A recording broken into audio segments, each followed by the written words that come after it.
자, 오늘부터는 이제 기독론, 지난주까지는 신론, 즉 성부 하나님에 대해서 이제 함께 나눴다면 오늘부터는 기독론, 즉 예수 그리스도에 대해서 우리가 함께 나누도록 하겠습니다. 하나님 말씀 요한복음 1장 1절 2절 다 같이 읽겠습니다. 자, 같이 읽습니다. 시작. 태초에 말씀이 계시니라. 이 말씀이 하나님과 함께 계셨으니 이 말씀은 곧 하나님이시라. 그가 태초에 하나님과 함께 계셨고. 아멘. 여러분, 요새 텔레비나 또 유튜브에서 뜨거운 논란이 되는 나는 신이다 라는 고발 프로그램을 보신 적이 있습니까? 거기 보면 자칭 메시아라고 하는 사람들이 나옵니다. 우리는 그들이 행한 악행들, 물론 그들이 행한 악행들이 천인공노할 만한 그런 이제 못된 짓이긴 하지만 우리는 그것보다도 더 근본적으로 무엇에 주목해야 하느냐면 그들이 왜 자신을 메시아라고 간주하고 또 메시아라고 자처할까? 이것에 대해서 우리가 살펴봐야 한다는 겁니다. 그 프로그램 가운데 보니까 이런 말이 있어요. 하나님 안 보여? 나를 봐. 굳이 하나님까지 볼 필요 있어? 라고 이렇게 이야기하더라고요. 이 얘기는 무슨 말입니까?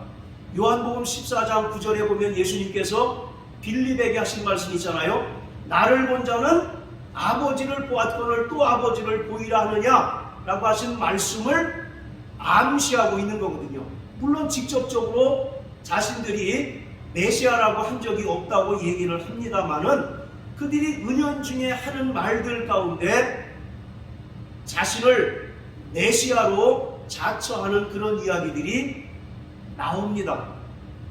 그가 자신을 메시아라고 인정했기 때문에 그러한 일들도 서슴없이 행할 수 있었던 거죠. 자, 기독교 역사상 전 세계적으로 약 1500명가량의 메시아가 있었답니다.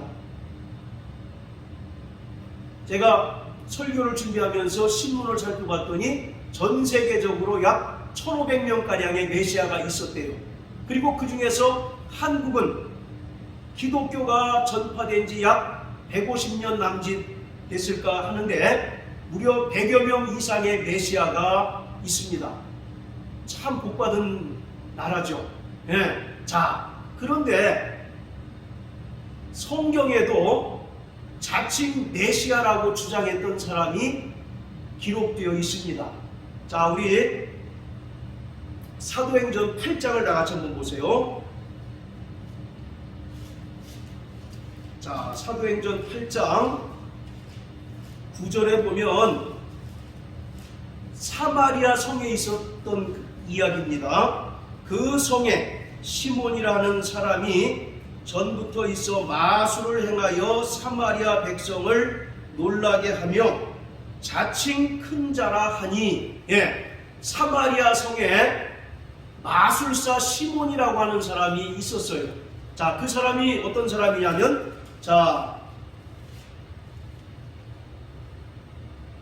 20절부터 우리 한번 읽어보시겠습니다. 자, 사도행전 8장 20절부터 시작. 베드로가, 자, 19절부터 한번 읽습니다. 19절부터 시작. 가로되 이 권능을 내게도 주어 누구든지 내가 안수하는 사람은 성령을 받게 하여 주소서 하니, 베드로가 가로되 내가 하나님의 선물을 돈 주고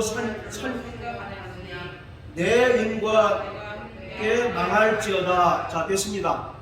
사마리아 성의 마술사 시몬이라고 하는 사람이 있는데 그가 큰 마술을 행해서 사마리아 성에서 굉장히 유명세를 떨치던 그러한 사람이었어요. 그런데 제자들이 사마리아 성에서 복음을 전하고 안수할 때 안수받는 자들이 성령을 받고 방언을 말하기 시작하니까 19절에 마술사 시몬이 뭐라고 얘기하느냐면 이 권능을 내게 파십시오. 그래서 내가 안수할 때 성령을 받도록 내게 이것을 주십시오라고 이와 같이 요청합니다. 그랬다가 20절에 베드로에게 아주 호되게 책망을 듣는 내용이 나옵니다. 여기서 마술사 시몬, 보통 시몬 마구스라고 하는데요, 이 마구스란 말은 마술사 그런 뜻입니다. 이 시몬 마구스라는 사람이 이단의 아버지라고 하는 별명이 있어요. 이 사람이 영지주의의 한 분파의 그 수장이 되어서 자칭 메시아라고 하고 또 자신을 통해야만 구원받을 수 있다라고 이와 같이 주장을 했다라고 하는 겁니다. 그래서 기독교 역사상 이 사람을 이단의 원조, 이단의 아버지로 여기는 그런 사람이에요. 자, 이와 같이 예수님 이후부터 지금까지 약 2000년이 지나는 동안 수많은 자칭, 타칭 메시아라는 사람들이 있었습니다. 그런데 우리가 분명히 알 것은 성경에 메시아로 인정받기 위해서는 몇 가지 조건들을 구비해야 하는 겁니다. 그 중에 첫 번째가 오늘 요한복음 1장 1절과 2절에 기록한 것처럼 영원 전에 하나님과 함께 존재했던 자라야 메시아로 인정받을 수 있다는 겁니다. 어느 날 갑자기 나타나서 내가 메시아고 또 그래서 많은 권능들을 행했다 할지라도 그것에 결코 현혹되거나 미혹되지 말아야 한다는 겁니다. 왜냐하면 메시아 곧 그리스도는 태초에 즉 영원 전부터 하나님과 함께 계신 분이라야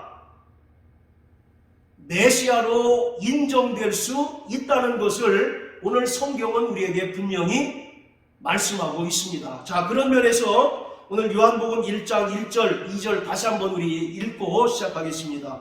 시작. 태초에 말씀이 계시니라. 이 말씀이 하나님과 함께 계셨으니 이 말씀은 곧 하나님이시니라. 그가 태초에 하나님과 함께 계셨고. 아멘. 우리 기독교 신앙은 예수께서 그리스도 곧 메시아이시고 하나님의 아들이심을 고백하는 것입니다. 마태복음 16장 16절 17절에 보면 베드로가 주는 그리스도시요 살아계신 하나님의 아들이십니다 라고 고백했을 때 예수님께서 베드로를 칭찬하시면서 이것을 알게 한 이는 혈육이 아니라 하늘에 계신 내 아버지시다 라고 이와 같이 말씀합니다. 그리고 18절에 보면 주님께서 이 반석 위에 주님의 교회를 세우시겠다라고 말씀하고 있습니다. 즉 주는 그리스도시요 살아계신 하나님의 아들이십니다라고 하는 반석과 같은 신앙 고백 위에 교회가 세워진 것입니다. 이처럼 우리 기독교의 신앙은 분명합니다. 자, 따라하세요. 주는 그리스도시요 살아계신 하나님의 아들이십니다. 예수 그리스도는 성경의 가장 핵심적인 주제입니다. 또한 성경은 예수 그리스도에 대하여 증거하고 있습니다. 요한복음 5장 39절에 보면 너희가 성경에서 영생을 얻는 줄 알고 성경을 상고하거니와 이 성경은 예수에 대하여 증거하고 있다라고 말합니다.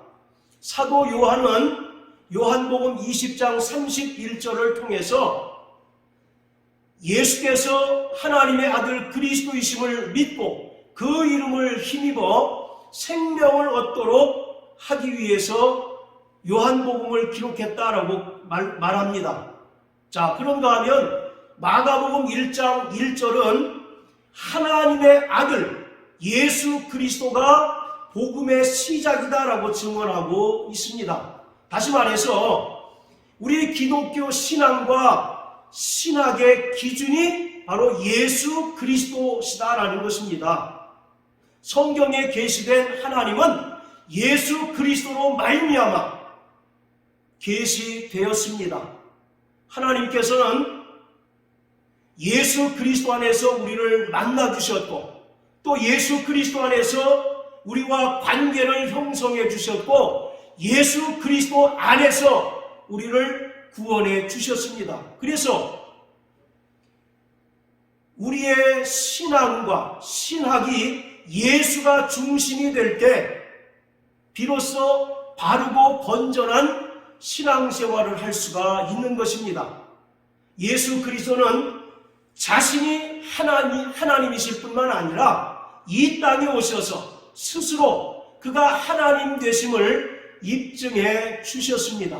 예수 그리스도는 하나님 계시의 전달자이실 뿐만 아니라 그가 친히 인간의 몸을 입고 이 땅에 오신 하나님이십니다. 이슬람의 알라와 기독교의 하나님은 본질적으로 다른 존재입니다. 이슬람의 알라는 아들이 없어요.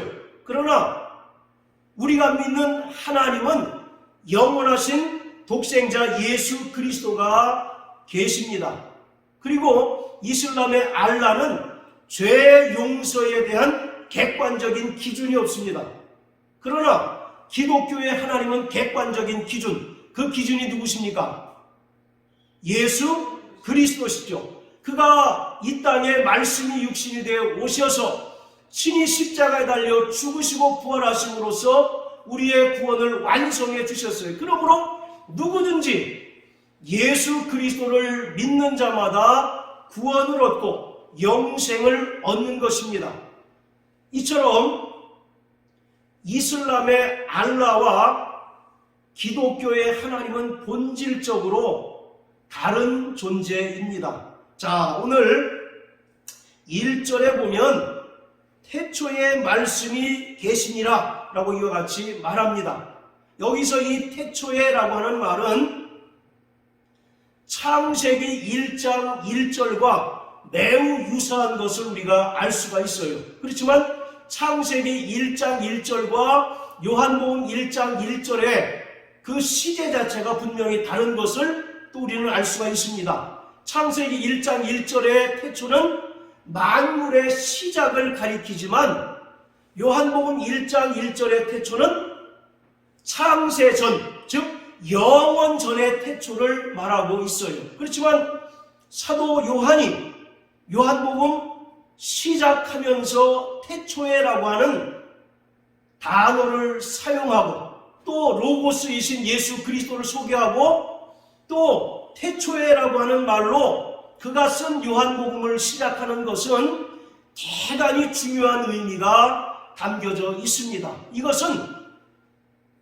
창세기 1장 1절과 밀접한 연관성이 있다라고 하는 사실을 우리에게 나타내 주는 것입니다. 창세기 1장 1절은 하나님의 처음 창조, 하나님의 옛 창조를 말하는 반면에 요한복음 1장 1절의 태초에라고 시작하는 것은 예수 그리스도로 말미암아 완성될 새 창조의 이야기를 하고 있는 것입니다. 여러분, 새 창조가 무엇입니까? 자, 우리 에베소서 1장 10절을 다 같이 한번 읽습니다. 자, 에베소서 1장 10절.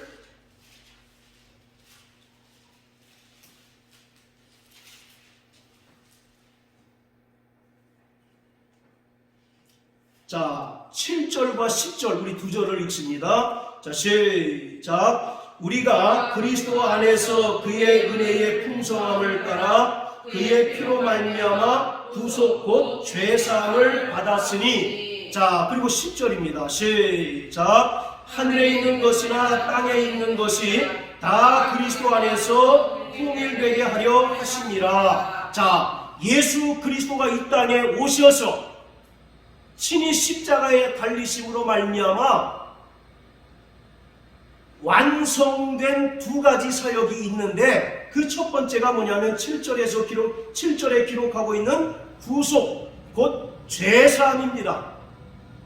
그가 친히 나무에 달리심으로 모든 죄를 사하셨고 율법의 저주를 모두 속량해 주셨습니다. 할렐루야. 아멘. 자, 뿐만 아니라 그가 십자가에 달려 죽으심으로 말미암아 우리가 읽었던 10절 말씀처럼 하늘에 있는 것과 땅에 있는 것이 다 그리스도 안에서 통일되게 하려 하십니다 라고 말합니다. 여기서 통일은 우리의 소원은 통일할 때 그 통일이 아니라 하늘과 땅이 다시 새롭게 갱신되는 것을 말하고 있습니다. 왜 갱신되어야 할까요? 하나님의 처음 창조가 죄로 말미암아 그 창조의 질서가 깨어졌기 때문에 하나님의 아들 예수 그리스도가 이 땅에 오셔서 친히 십자가에 달려 죽으심으로 말미암아 죄의 문제를 해결해 주시고 하늘의 것과 땅의 것이 비로소 다시 갱신되고 회복되게 하신 거예요. 그래서 이것을 바로 성경은 새 창조라고 말합니다. 자, 따라하세요. 새 창조. 새 창조. 그래서 우리는 고린도후서 5장 17절의 말씀처럼 새로운 피조물이 되었습니다. 자, 다시 요한복음 1장 1절로 돌아가서요. 자, 이와 같이 사도 요한이 자기가 쓴 복음서 첫 마디가 마치 창세기 1장 1절이 태초로 시작하는 것처럼 요한복음 1장 1절을 영원전 태초를 기록하고 있는 것은 예수 그리스도가 이 땅에 오셔서 새 창조를 완성하실 것을 우리에게 설명해 주고 있는 것입니다. 그래서 창세기 1장 1절과 깊은 연관성을 보여주고 있는 단어가 바로 태초에입니다. 자, 그리고 태초에 말씀이 계셨대요. 이 말씀, 우리가 말씀이라고 번역해 놓으니까 상당히 혼동하기 쉽습니다. 어떤 인간의 말씀 또는 어떤 권위 있는 자의 말씀 이렇게 이제 이해하기 쉬운데 여기서 이 말씀이라고 하는 말은 로고스입니다. 로고스. 즉 인격을 가지신 하나님을 가리키고 있어요. 그래서 말씀이 하나님이시다. 그리고 하나님과 함께 하셨다라고 하는 말은 이 말씀이 단순히 인간의 입에서 나오는 소리가 아니라 인격을 가지신 하나님으로서 그는 하나님과 동등되시고 또 하나님과 본질적으로 한 분이신 하나님이시다라고 말씀하고 있는 거예요. 그래서 요한복음 1장 1절 2절을 통해서도 우리는 하나님께서 한 분이실 뿐만 아니라 존재적으로 셋으로 존재하시는 삼위일체이신 하나님이심을 우리가 분명하게 깨달아 알 수가 있는 것입니다. 자, 그리고 또 1절에서 중요한 단어가 계시니라 라고 하는 단어입니다. 이것은 현재 진행형의 의미를 가지고 있어요. 과거에 일어났던 사건이 지금도 여전히 일어나고 또 미래에도 여전히 진행되는 의미를 가지고 있습니다. 그래서 태초의 말씀이 계시니라라고 하는 말은 창세기 1장 1절에서 하나님께서 태초에 천지를 창조하시기 이전에도 로고스가 존재하셨고 또 하나님께서 천지를 창조하실 때도 존재하셨을 뿐만 아니라 지금도 여전히 존재하시고 영원히 존재하신다라고 하는 바로 그러한 의미인 것입니다. 그래서 서두에 말씀드렸던 것처럼 메시아 곧 그리스도가 되기 위해서는 반드시 영원 전부터 하나님과 함께 계셔야 비로소 메시아가 될 수 있는 자격을 부여받는 것이에요. 자, 그런데 1장 14절에 보면 말씀이 육신이 되어 우리 가운데 거하셨다라고 말씀합니다. 영원 전부터 계셨고 하나님께서 만물을 창조하실 때도 당연히 계셨을 뿐만 아니라 지금도 계시고 영원히 존재하시는 로고스이신 하나님께서 말씀이 육신이 되어 이 땅에 오셨다는 것입니다.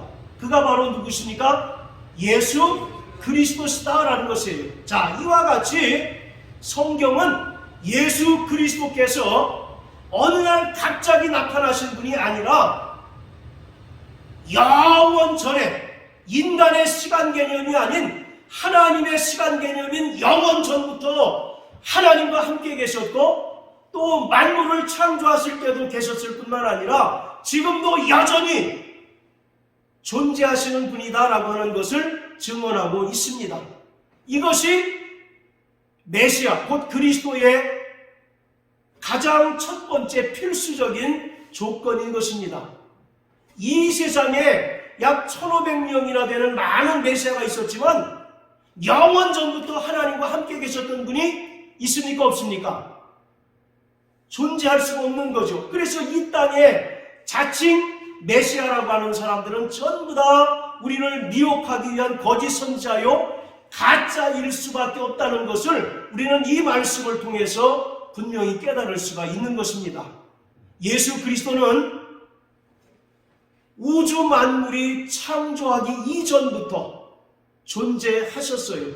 예수 그리스도는 이 세상에 어떤 것이 있기 전부터 하나님과 함께 계셨고 또 스스로 자존하셨습니다.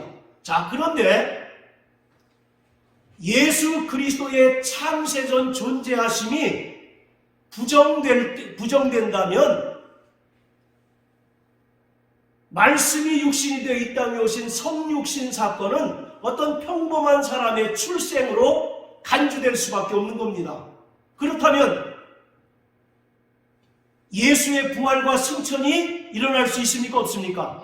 없죠. 그러니까 예수의 부활과 승천을 신화로 간주할 수밖에 없는 것입니다. 그렇다면 결과적으로 우리는 여전히 구원받은 자가 아니라 죄악 가운데 있을 수밖에 없다는 사실을 분명히 말씀하고 있는 거죠. 그러나 구약뿐만 아니라 신약에서도 더 분명하게 예수 그리스도는 창세 전부터 하나님과 함께 계셨던 존재임을 우리에게 분명하게 가르쳐주고 있습니다. 자, 우리 구약성경 잠언서 8장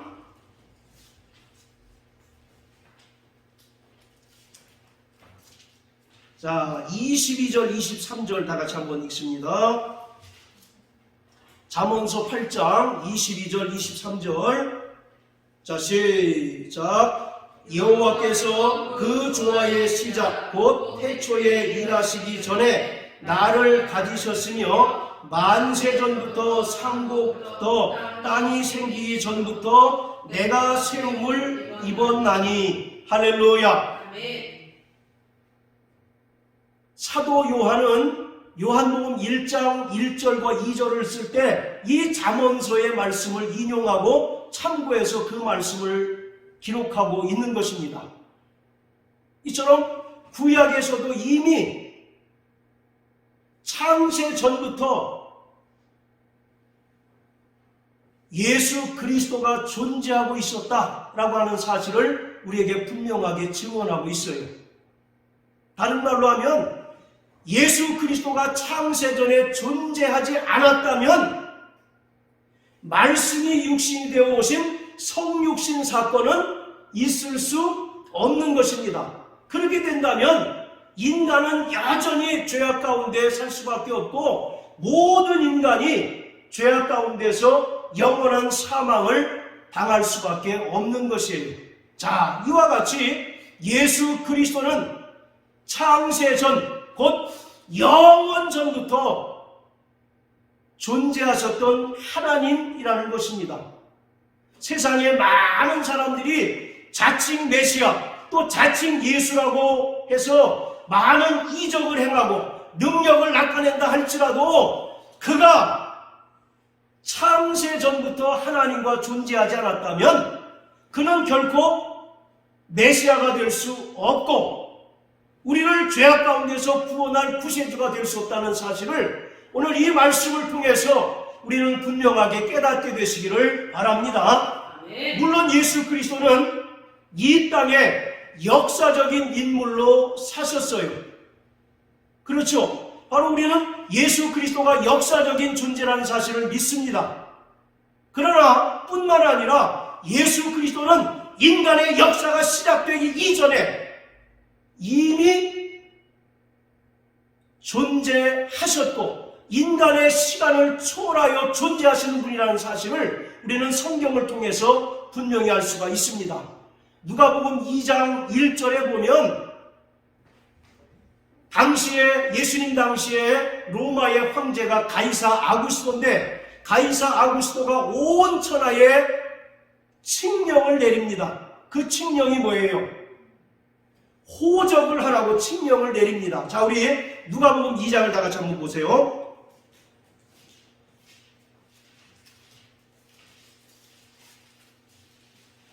자, 누가복음 2장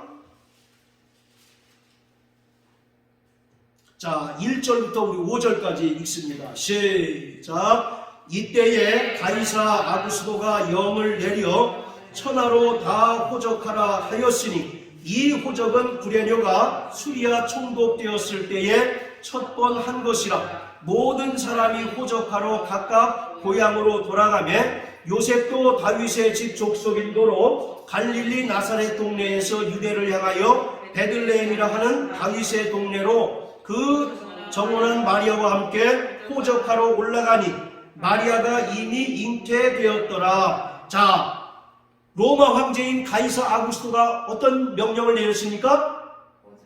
호적을 하라고 명령을 내렸어요. 왜 호적을 하라고 했을까요? 그래야 세금을 더 잘 거둘 수 있기 때문에. 당시에는 그 인두세라고 해서 지금처럼 세금 체계가 복잡하지 않고 사람 머리당 세금을 일률적으로 매겨요. 그렇기 때문에 반드시 인구조사가 필요합니다. 그리고 인구조사를 하기 위한 가장 좋은 방법이 뭐였어요? 호적하는 거 아니겠습니까? 그래서 자신이 다스리는 모든 세계에 칙령을 내려서 호적하라고 합니다. 그것에 따라서 예수님께서도 고향인 다윗의 동네로 와서 호적했다라고 이렇게 얘기합니다. 자, 호적했다라는 얘기는 무슨 말입니까? 이 땅에 실존 인물이었다는 얘기 아니겠어요? 네. 여러분, 저와 여러분들도 다 주민등록번호가 있지 않습니까? 네. 주민등록번호가 있다는 얘기는 내가 설령 이 세상을 떠난다 할지라도 주민번호가 있다는 얘기는 이 세상에 실제 존재했던 인물이라는 사실을 입증하는 것 아니겠습니까? 마찬가지로 예수님께서도 로마 황제의 칙령에 의해서 호적을 했던 역사적인 인물이라는 겁니다.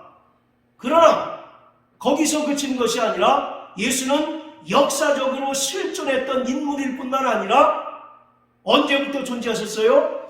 영원 전부터 존재하셨고 창조의 때도 계셨을 뿐만 아니라 지금도 여전히 존재하시는 그리스도 메시아라고 하는 사실을 사도 요한은 분명하게 기록하고 있습니다.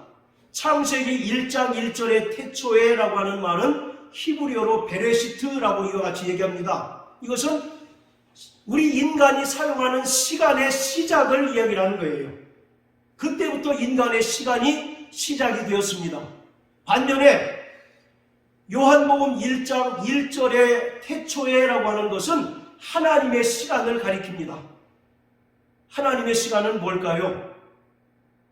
영원입니다. 영원. 그래서 히브리서 7장 3절에 보면 시작도 없고 끝도 없고 아비도 없고 어미도 없고 족보도 없다라고 이와 같이 말씀하고 있잖아요. 즉 영원이라고 하는 것은 인간이 이해할 수 없는 하나님의 시간인 거예요. 우리는 태어난 때가 있으면 분명히 죽을 때가 있지 않습니까? 시작할 때가 있으면 반드시 끝마칠 때가 있는 것이 인간의 시간이에요. 그것이 바로 창세기 1장 1절의 태초입니다. 그러나 하나님의 시간은 히브리어로 올람들입니다. 자, 따라해보세요. 올람. 그래서 영원하신 하나님. 창세기에서 아브라함이 하나님을 만났을 때 영원하신 하나님이라고 이와 같이 고백하는데 엘 올람 이렇게 이야기합니다. 즉 하나님은 인간의 시간을 초월하고 인간의 시간에 구애받지 않는 영원하신 분이라는 그러한 의미가 되는 것이죠. 마찬가지로 예수 그리스도는 창세 이전에 아버지와 함께 계셨습니다. 그리고 만물이 창조될 때에도 하나님과 함께 창조의 사역을 하셨고 지금도 여전히 유효하시고 영원히 존재하시는 하나님이십니다. 할렐루야. 자, 다시 요한복음 1장으로 돌아가서요. 자, 이 요한복음은 다른 마태, 마가, 누가복음과 분명한 특징을 가지고 있습니다. 이 네 개의 복음서 중에 가장 나중에 기록된 것이거든요. 약 AD 90년 초반에 기록되었다라고 이와 같이 학자들이 얘기합니다. 바로 이것을 기록한 분명한 목적이 있는데, 자, 당시에는 교회들이 외부적으로 또 내적으로 많은 어려움이 있었습니다. 그로 인하여 교회가 존립마저 흔들리는 그러한 상황이었어요. 외부적으로는 로마 황제로부터 핍박이 점점 가중되는 그런 상황이었습니다. 그리고 내부적으로는 유대인들로부터 예수가 하나님이 아니다라고 하는 그러한 주장이 교회에 설득력이 있게 되었습니다. 여러분, 유대인들이 예수님을 결정적으로 죽인 이유가 뭡니까? 요한복음 5장에 보면 안식일을 범할 뿐만 아니라 그가 자신을 가리켜 하나님이라고 했기 때문에 신성모독에 해당이 돼서 예수를 죽인 거 아니겠어요? 이처럼 유대인들이 교회 내에 들어와서 예수가 무슨 하나님의 아들이고 하나님이냐라고 이와 같이 주장하는 것이 교회에 먹히기 시작했습니다. 그러므로 교회의 그 신앙이 흔들리기 시작했던 거죠. 그리고 또 한편으로는 헬라 철학의 영향을 받은 영지주의의 특징이 뭡니까? 자, 우리 요한일서 4장을 다 같이 한번 보세요.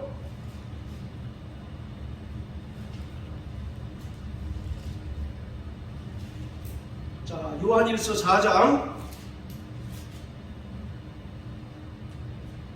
자, 1절부터 3절까지 다 같이 읽습니다. 시작. 사랑하는 자들아, 영을 다 믿지 말고 오직 영들이 하나님께 속하였나 시험하라. 많은 거짓 선자가 세상에 나왔음이니라. 하나님의 영은 이것으로 알지니 곧 예수 그리스도께서 육체로 오신 것을 시인하는 영마다 하나님께 속한 것이요 예수를 시인하지 아니하는 영마다 하나님께 속한 것이 아니니 이것이 곧 저 그리스도의 영이니라. 오리라 한 말을 너희가 들었거니와 이제 벌써 세상에 있느니라. 자, 유대인들을 통해서 예수가 하나님의 아들이 아니다라고 하는 그 주장이 교회에 들어오기 시작했고, 또 한편으로는 영지주의자들로부터 어떻게 하나님이 육신을 입고 이 땅에 오실 수 있느냐, 그래서 말씀이 육신이 되어 오신 성육신 사건이 성육신 사건을 부정하는 그런 가르침이 교회 내에 들어오게 되었습니다. 자, 아까 우리 교회를 지탱하는 반석과 같은 믿음이 어떤 믿음이라고 했습니까? 자, 다 같이 한번 하실까요? 시작. 주는 그리스도시요 살아계신 하나님의 아들이시다. 예수가 그리스도시라는 말은 그가 이 땅에 사람으로 오셨다는 얘기거든요. 그리고 그런 사람일 뿐만 아니라 하나님의 아들이시고 하나님이라는 뜻입니다. 그것이 우리의 정말 그 반석과 같은 고백이고 신앙인데, 한편으로는 유대인들로부터 예수가 하나님의 아들, 하나님이 아니다라고 하는 주장, 그리고 또 한편으로는 영지주의자들로부터 말씀이 육신이 되어 이 땅에 오신 성육신 사건을 부정하는 가르침이 교회 내에 들어오게 된 겁니다. 그러니 교회의 존립마저 흔들리는 그런 상황 아니겠습니까? 차라리 외부적으로 핍박이 오면 교회는 오히려 더 단단해질 수 있어요.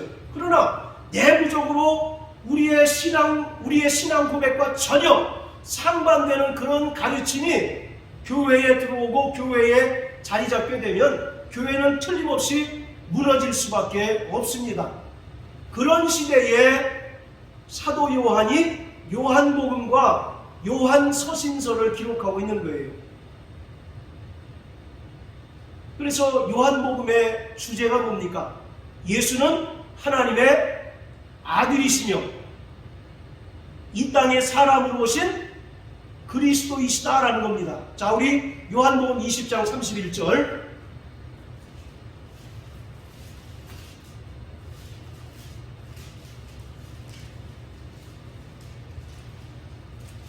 자, 요한복음 20장 31절.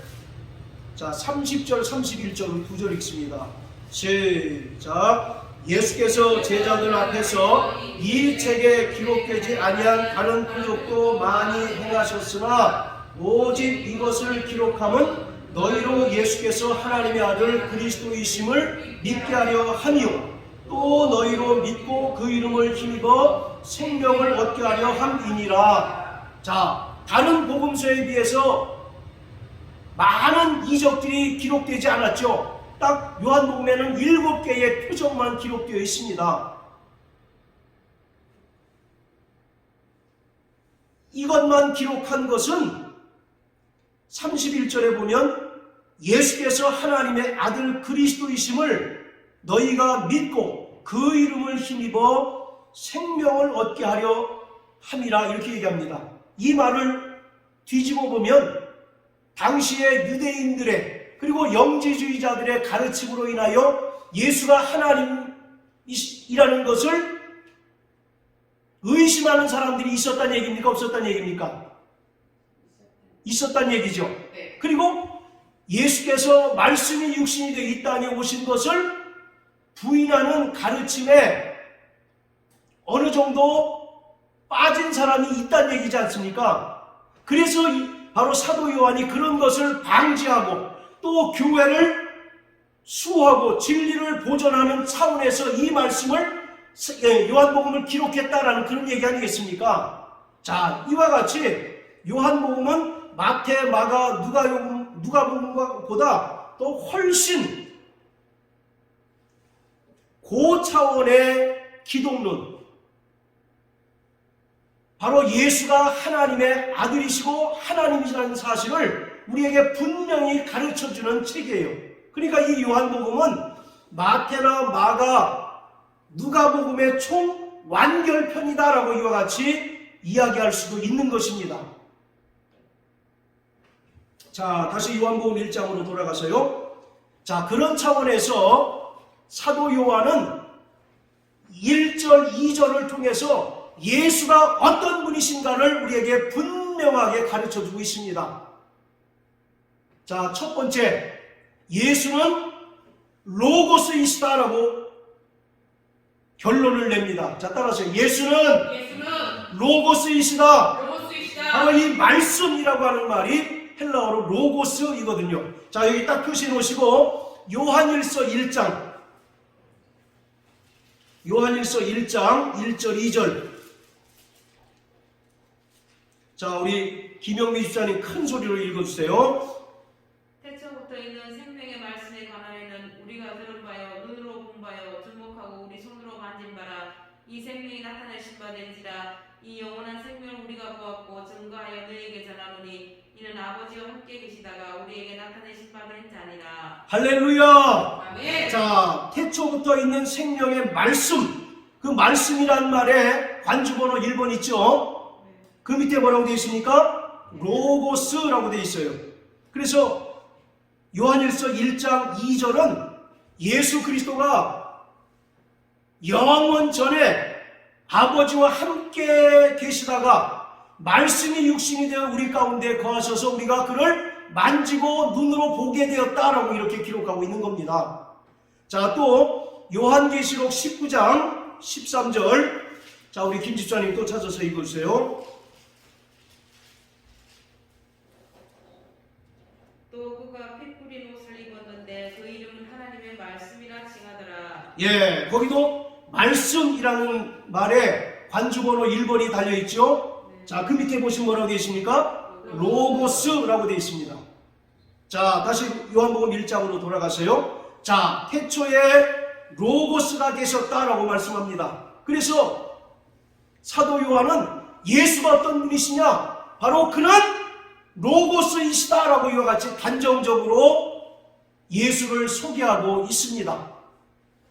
이 로고스라는 단어가 대단히 만만치 않은 그런 단어입니다. 헬라 사람들은 이것을 어떤 인간의 이성, 이런 차원에서 이해를 해요. 자, 그런데 지금 우리 가지고 있는 그 개역 한글 성경에는 자, 거기 1장 1절에 보면 여기도 말씀이라고 하는 단어에 1번 되어 있고 그 밑에 뭐라고 되어 있습니까? 혹, 도가 이렇게 되어 있잖아요. 길도자를 썼습니다. 지금 우리 성경 말고 그 이전의 성경은 말씀이라고 하는 단어 대신에 태초에 도가 계셨다 이렇게 얘기하고 있어요. 차라리 그렇게 번역했으면 우리가 이해하기 조금 쉬웠을지 모릅니다. 이 도라고 하는 말은 만물의 이치 또는 진리 그런 뜻이거든요. 그래서 태초에 도가 계셨다라고 하는 말은 인간의 말로 설명할 수 없고 인간의 이성으로 이해할 수 없는 만물의 이치 그리고 진리이시다 그런 뜻이에요. 요한복음 8장 32절에 보면 진리를 알지니 진리가 너희를 자유케 한다라고 말씀하지 않습니까? 네. 이 진리는 누구를 가리킵니까? 예수 그리스도를 가리키죠. 또 요한복음 14장 6절에 보면 내가 곧 길이요 진리요 생명이다라고 말씀하고 계세요. 그래서 차라리 이 말씀이라고 하는 단어 대신에 한문으로 도라고 하는 단어를 썼다면 우리가 이것이 진리신 예수를 가리킨다라고 이렇게 이해하기 쉬운데 말씀이라고 번역을 해놓으니까 우리가 더 이제 일상적으로 이해하기 어렵습니다. 어쨌든 간에 이 말씀이란 말은 로고스라는 뜻이에요. 그래서 이것은 결국 예수 그리스도를 가리키고 있습니다. 이것은 예수가 하나님이 아니다, 또 예수가 사람으로 오신 분이 아니다라고 이와 같이 주장하는 자들에 대한 강력한 반증이 되는 것입니다. 자, 그리고 사도 요한은 두 번째, 예수는 어떤 분이시냐? 하나님과 함께 계셨다라고 말씀합니다. 자, 따라하세요. 예수는 태초부터 하나님과 함께 계셨다.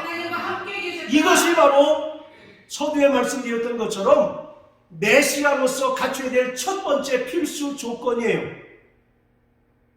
예수는 언제부터 계셨다고요? 영원 전부터 하나님과 함께 계셨습니다. 예수님은 예루살렘에서 다윗의 동네에서 태어나서 33년간 사셨던 역사적인 존재입니다. 그렇지만 그는 하나님의 신성을 가지셨고 또 하나님과 동등되신 분이심을 성경은 우리에게 말씀하고 있어요. 그래서 히브리서 1장 3절에 보면 그는 보이지 않는 하나님의 형상이요 또 그 영광의 광채시다라고 말씀하지 않습니까? 또 빌립보서 2장 6절에 보면 본래 예수는 하나님과 동등되신 분이시다라고 이와 같이 말씀하고 계셔요. 그래서 하나님과 함께 계셨다라고 하는 말은 하나님과 동등된 분이다라는 뜻입니다.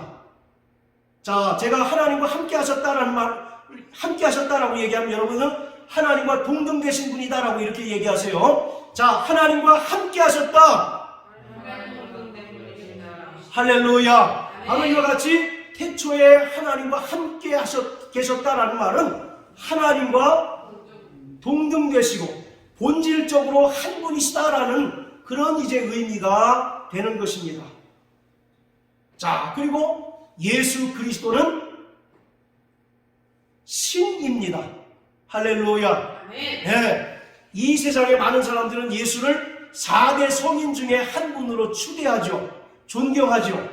그러나 그는 틀림없이 이 땅에 사람으로 오신 분이시긴 하지만 근본적으로 참 신인 하나님이십니다.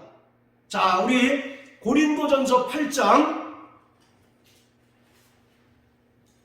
5절 6절 다 같이 읽겠습니다.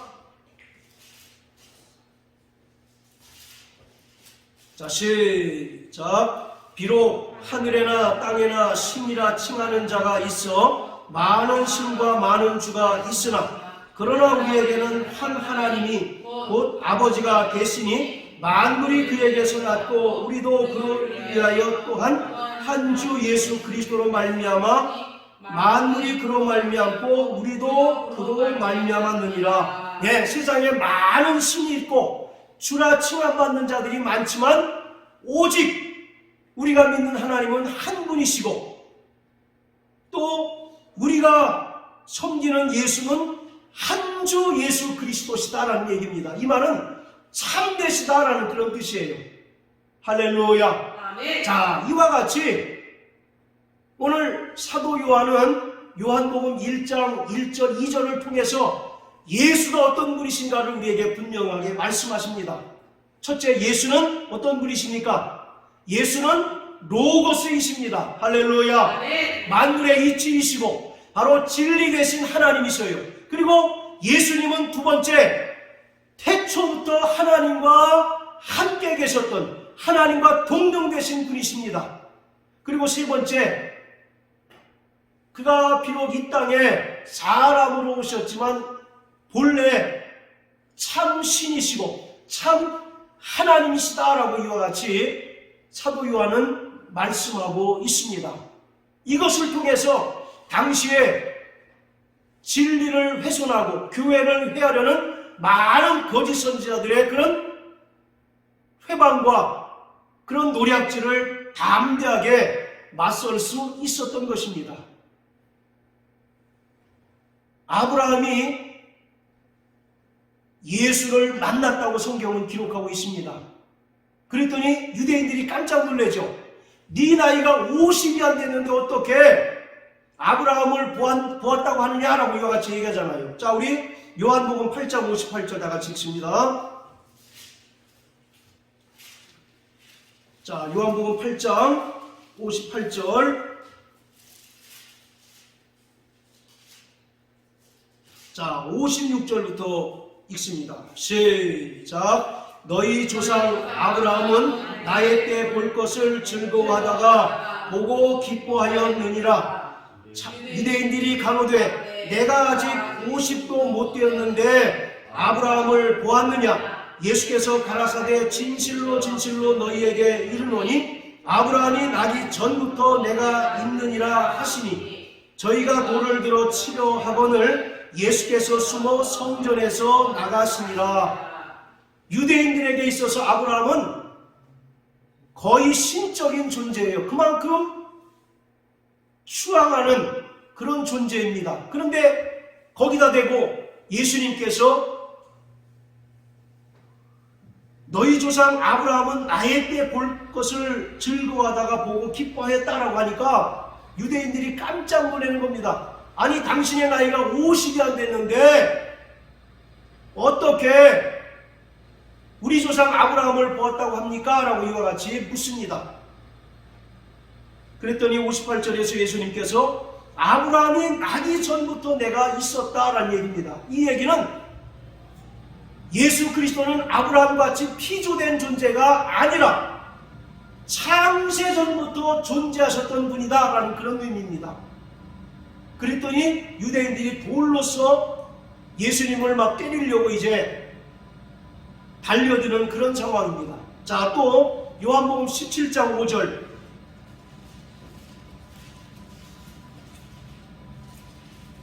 자, 요한복음 17장 5절 다 같이 읽습니다. 시작. 아버지여, 창세전에 내가 아버지와 함께 가졌던 영화로서 지금도 아버지와 함께 나를 영화롭게 하옵소서. 할렐루야. 아멘. 아버지여, 창세전에 내가 아버지와 함께 가졌던 영화로서 지금 나를 영화롭게 하여 주옵소서라고 이와 같이 예수님께서 아버지께 기도하고 있습니다. 자, 이처럼 예수는 언제부터 존재하셨던 분입니까? 어느 날 갑자기 나타나신 분이 아니라 창세전부터 아버지와 함께 영화로웠던 존재였다는 사실을 입증하고 있습니다. 자, 또 골로새서 1장을 다 같이 한번 보세요. 골로새서 1장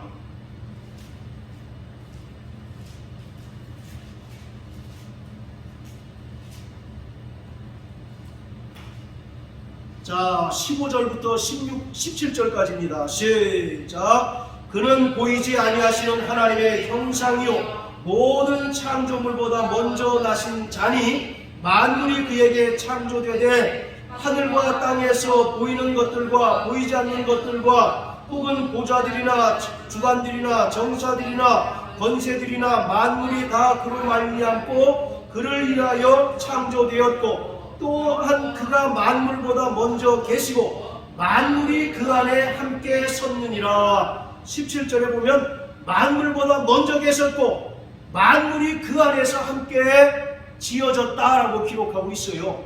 여기서 중요한 말씀은 15절에 그는 보이지 아니하시는 하나님의 형상이다라는 얘기입니다. 여러분, 이 형상이란 말, 여러분 우리가 이제 주의 깊게 살펴봐야 되는데, 형상은 반드시 원본이 있어야 되는 거죠. 그래야 형상 아닙니까? 그래서 창세기 1장 26절에 보면 우리가 우리의 모양을 따라 우리의 형상대로 사람을 만들자라고 얘기하지 않습니까? 그러니까 형상이라는 말은 원본이 있어야 되는 거죠. 그래서 여기서 예수 그리스도가 보이지 아니하시는 하나님의 형상이라는 말은 하나님과 닮았다는 겁니다. 즉 하나님과 동등되신 분이시라는 얘기예요. 그리고 또 예수는 본체의 형상으로서 보이지 않는 하나님을 나타내시는 분이라는 그런 의미가 담겨져 있습니다. 자, 이와 같이 구약으로부터 신약에 이르기까지 줄기차게 성경은 예수 그리스도가 어느 날 갑자기 소리 소문 없이 짠 하고 나타나신 분이 아니라 언제부터 계셨다고요? 영원 전부터 계셨고 만물이 창조할 때도 함께 하셨을 뿐만 아니라 지금도 여전히 존재하시고 영원히 자존하시는 분이라는 사실을 설명하고 있습니다. 그 하나님께서 요한복음 1장 14절에 말씀이 육신이 되어 우리 가운데 거하심에 우리가 그를 보니 아버지의 독생자의 영광이요 은혜와 진리가 충만하다라고 말씀하고 있습니다. 여러분, 요즘 예수 그리스도가 창세전부터 존재하셨다라고 하는 사실을 애써 부인하는 사람들이 늘어나고 있습니다. 신학적으로 이것을 자꾸 부인하는 우리들이 많이 나타나고 있어요. 그들은 말하기를 예수 그리스도가 창세 전부터 하나님과 함께 계셨다는 사실이 믿을 수 없는 신화라는 겁니다. 만약에 예수 그리스도가 창세 전부터 존재하셨던 분이라는 사실이 신화로 치부된다면 그는 하나님일 수 없는 거죠. 그리고 이 사람들은 예수 그리스도가 하나님의 신성을 가지신 분이 아니라 그냥 박애주의자, 이 땅에 사회적으로 소외되고 사회적 약자들을 해방하러 오신 혁명가 예수로 받아들입니다. 그리고 이들은 노골적으로 예수의 죽음과 부활 승천을 인정하려 들지 않습니다. 예수의 동정녀 탄생을 믿질 않아요. 그리고 예수께서 죽은 자 가운데서 3일 만에 부활하신 것을 애써서 부인하고 그것을 자꾸 어떤 교훈적인 미담으로 치부하려고 합니다. 그러나 분명히 명심하십시오. 오늘 우리의 신앙은 예수 그리스도는 창세 전부터 하나님과 함께 계셨고 그 로고스이신 하나님께서 말씀이 육신이 이 땅에 오셔서 인간의 죄를 위하여 십자가에 달려 죽으셨을 뿐만 아니라 부활하신 것을 믿는 것입니다. 할렐루야. 그럴 때 우리가 비로소 영생을 얻을 수 있는 거예요. 영생은 유일하신 참 하나님과 그가 보내신 예수 그리스도를 아는 것입니다. 어느 날 갑자기 나타난 예수, 어느 날 갑자기 출현한 예수를 믿는 것이 아니라 우리는 요한복음 1장 1절의 말씀처럼 태초 영원전부터 하나님과 함께 계셨던 그분이 인간의 죄를 위하여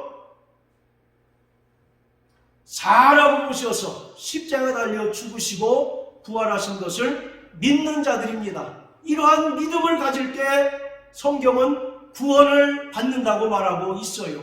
자, 우리 마지막으로 베드로전서 1장 읽으시고, 자, 베드로전서 1장, 자, 18절부터 우리 20절까지, 자, 다 같이 읽습니다. 시작. 너희가 알거니와 너희 조상의 유전한 망령된 행실에서 구속된 것은 은이나 금같이 없어질 것으로 한 것이 아니요 오직 흠없고 점없는 어린 양 같은 그리스도의 보배로운 피로 한 것이니라. 그는 창세전부터 미리 알리신 바 된 자나 이 말세에 너희를 위하여 나타내신 바 되었으니. 그는 언제부터 존재하셨다고요? 창세전부터 존재하셨는데 우리의 죄를 구속하시기 위하여 말세에 나타나셨다라고 이와 같이 말씀합니다. 여러분, 우리는 분명히 깨달아야만 합니다. 아는 만큼 믿을 수 있어요. 알지 못하면 그만큼 믿음의 폭이 좁을 수밖에 없고 그만큼 거짓 선지자들에게 양의 탈을 쓴 이리에게 속을 확률이 높을 수밖에 없는 것입니다. 그러므로 우리는 예수를 바로 알아야 합니다. 할렐루야. 우리의 신앙의 목적은 예수를 바로 아는 것이에요. 그래야 우리가 구원을 얻고 그래야 예수의 은혜로 말미암아 영생 천국에 들어갈 수 있기 때문인 것입니다.